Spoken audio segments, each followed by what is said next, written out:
The purpose of this video is to explain exactly which video game and why is on my top 10 list.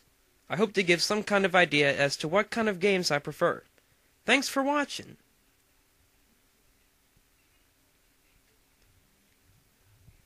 I've always enjoyed Dragon Ball Z in particular, but the DBZ games that have always stuck with me are The Legend of Goku 1 and 2 and Boo's Fury for the Game Boy Advance.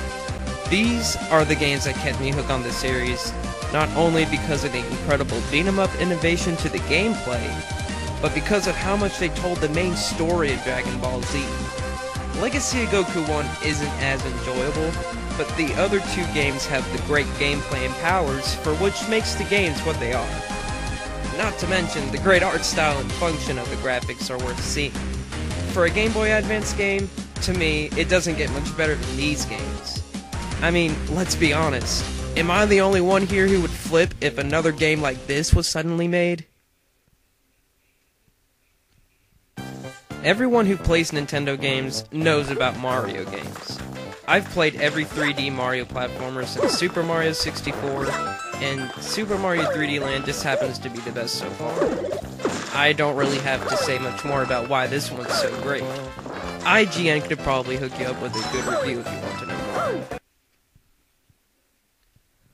I like all the Kingdom Hearts games, but this one was the first for me. I've always heard people like MC Chris talk about how the beginning of Kingdom Hearts 2 was too slow and how it had way too many cutscenes. With that in perspective, I can sympathize, but personally, I saw past that and enjoyed the overall environment and setting of the game while just sitting out the story and battle parts. To be honest, the game really picked up over time, and I really dove into it when Sora came into the picture.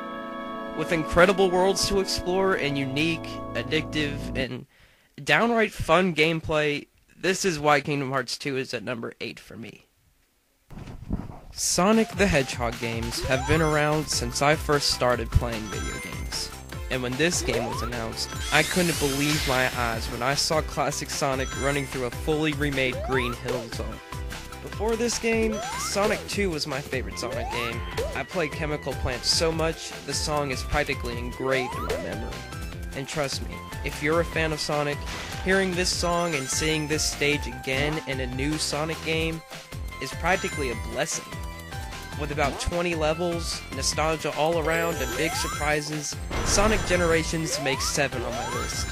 Who knows what Sega will do with Sonic next? When I tried to decide which Zelda game I enjoyed the most, I always came back to the one that stuck out like a sore thumb. For some reason, I keep finding myself unable to turn away from The Legend of Zelda: Wind Waker. There's something about the way the world looks in this game that just makes me stop and appreciate it. And the gameplay really comes together when engaging in a fight between one of those knights. I can't tell you enough how excited I would be if the next Zelda game was like this one, but on the 3DS. I think it would definitely work if Mario Kart did. If there's anything else to say about this game, how many other games have a whole ocean to explore? Well, maybe the next game. If you've only played Uncharted 1 and 2, my god, you have no idea. Here I thought Uncharted 2 couldn't be topped. But when it comes to improving the gameplay, the story, the layout, and just about everything, this game knows how it is. To me, giving this game anything less than a 10 out of 10 wouldn't be giving it justice.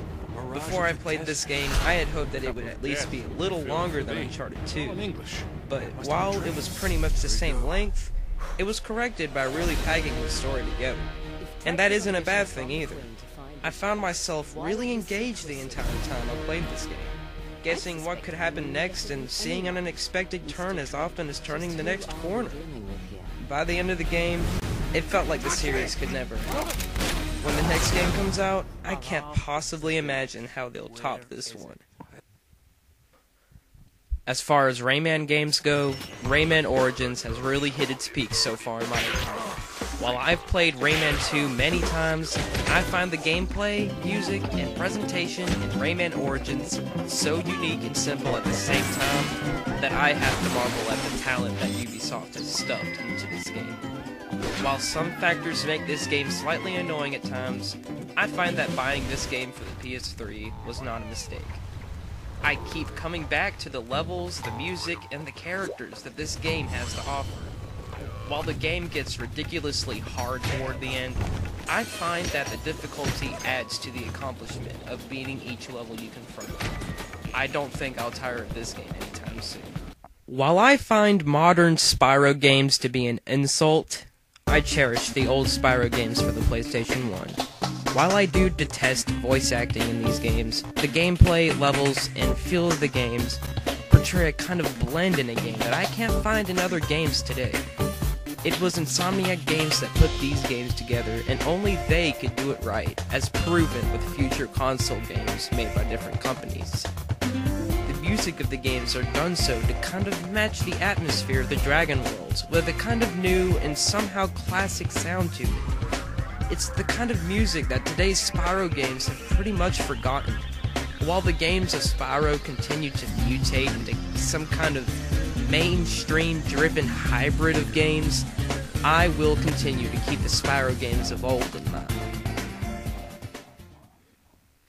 Every time I started up this game as a 5-year-old kid, I anticipated the great sounding music and unbelievably fun gameplay that it had to offer. Ape Escape for the PlayStation 1 was pure fun when I ran around catching and teleporting monkeys ravaging time. It was a complete change of pace compared to what I was playing at the time, and I still come back to it now and then. The newer games didn't even come close to the atmosphere of the original, and the music from the new games was just lame compared to the first game's music. So, Ape Escape for the PS1, not much to say about it, except catching monkeys with a radioactive net. Bad.